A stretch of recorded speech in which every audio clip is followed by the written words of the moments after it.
Scene 3, July 5th, 1596, Lady Russell's Blackfriars home. Enter Lady Russell, alone, composing a letter and directly addressing the audience, as if the letter's recipient.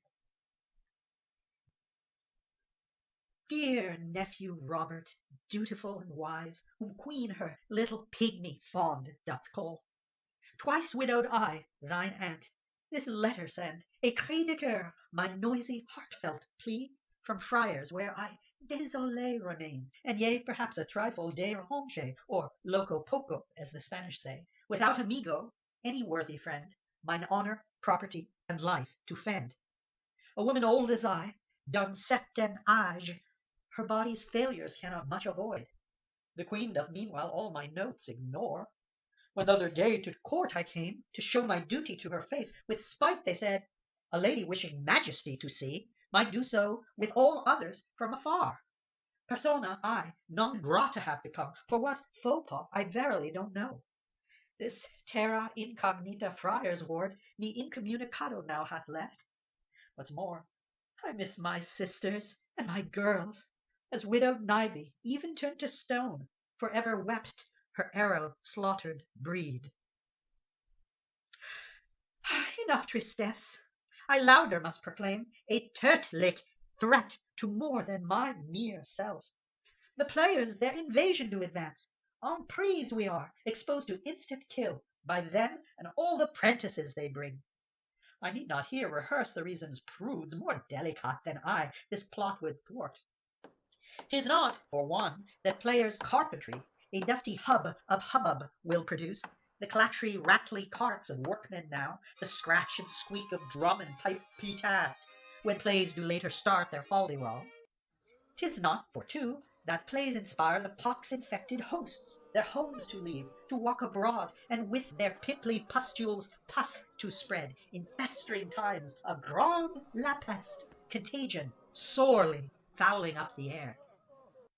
'Tis not, for three, that plays do profanate the Queen's established Christian exercise, by drawing crowds from Sunday homilies, and by depicting in an halo droll, ay, in flagrante much delecto points, devices loose, lascivious, and lewd. But for 'tis this, and only this, the reason I against the stage take arms. The players insurrection do inspire, by exploiting for unruly multitudes this venue safe from city elders' law. As seen in 92 and 93, les fainéants, the idle, vagrant men, the would-be prentices who masters lack, the kind that bait a bear with 20 dogs, or worse, who sleep directly on the grass. All inlander, or native to this place, against the Auslander, or foreign refugees, will windows break, thou harlots spoil to fight, throw oranges, apples, benches, nuts, and stones, or mount a sixth act catastrophe on stage, and, under colour of observing art, with rocks and bricks and battle poles and clubs, withal with bad intent, will meet to breed sedition, mutiny, mischief, treason, blood. A wiser woman might attempt to stay au-dessous de la mêlée, above the fray. But duties to my Queen require I, bloc agent provocateur, destruction's aids, gutter snipes and ragamuffins all, a hurly-burly ribble-rabble horde, a rank and file low-caste caste of plebs, the rough-necked hoi-polloi, the riff-raff knaves, the cozeners, coney-catchers, rakes, and rogues, this crude mélange méchant of misfaisance. A lupus est, each homo homini, a man's a wolf to men, as Plautus wrote, and Virgil in the Aeneid well observed how often curta est seditio, in riots often rise the mighty crowds. Fie!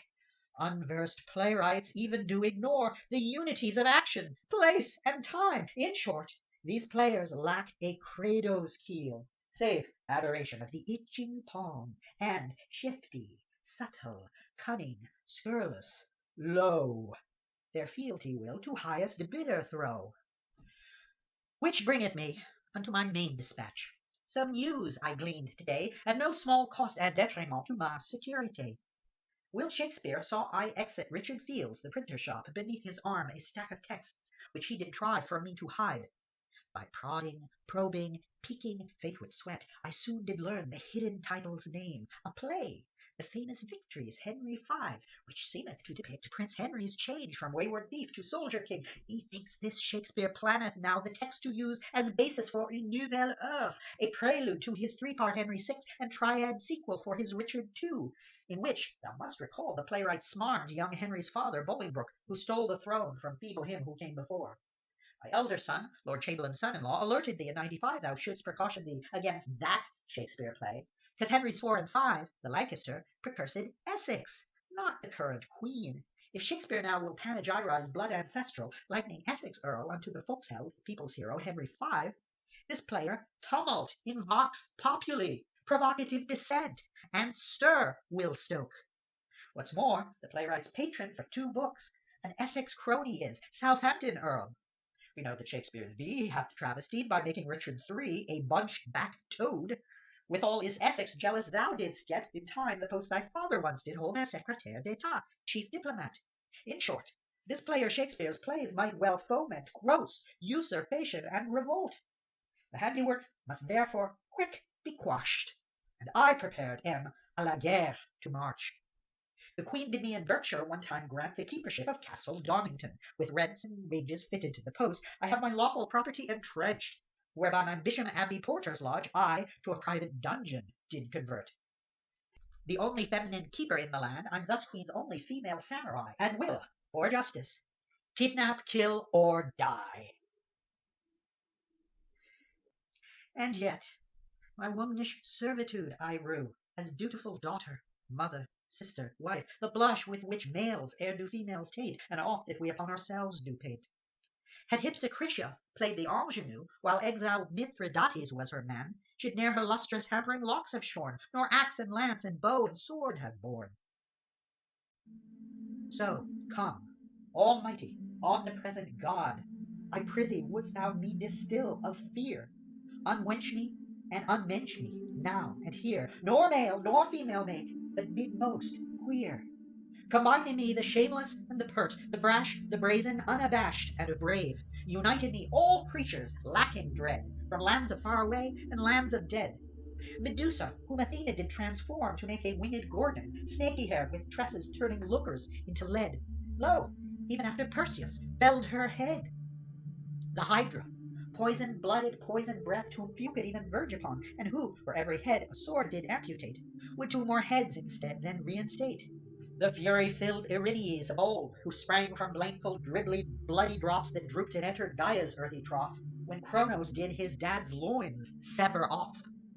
Cold Nemesis, that goddess of rebuke, Hippolyta, the Amazon queen who fought, grim Scylla, briny, grave, 6-headed beast, the Thracian maids who peaceful Orpheus pieced. This prayer I pray to thee, most loving Lord, for which I hope I'll not be much deplored. But I digress, dear Robert, nephew mine, for now I seek from thee but one small chore, or small for Queen's small trusted counsellor. I cry thee mercy in advance for this, that I, an eyesore, such a suit should seek. To wit, I prithee, couldst thou me procure a courtly lodging in this time of woe, a sanctuary whither I might fly?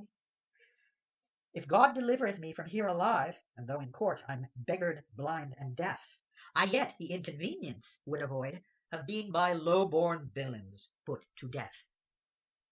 But if such courtly lodgings thou from me canst not obtain, do send, as second best, unto my friar's home at Queen's expense, the few small items listed here below. Of cudgels, maces, battle-axes, 6. Of broadswords, foils, and rapiers, just 4. Of crossbows, shotguns, cannons, prithee 3. 1 battering ram, and 1 small catapult. What further words I'd say I list not right, but will thyself tell soon as I thee see. Much thanking thee, remain I ever thine, Elizabeth Russell, Dowager Countess, Aunt. Exit Lady Russell.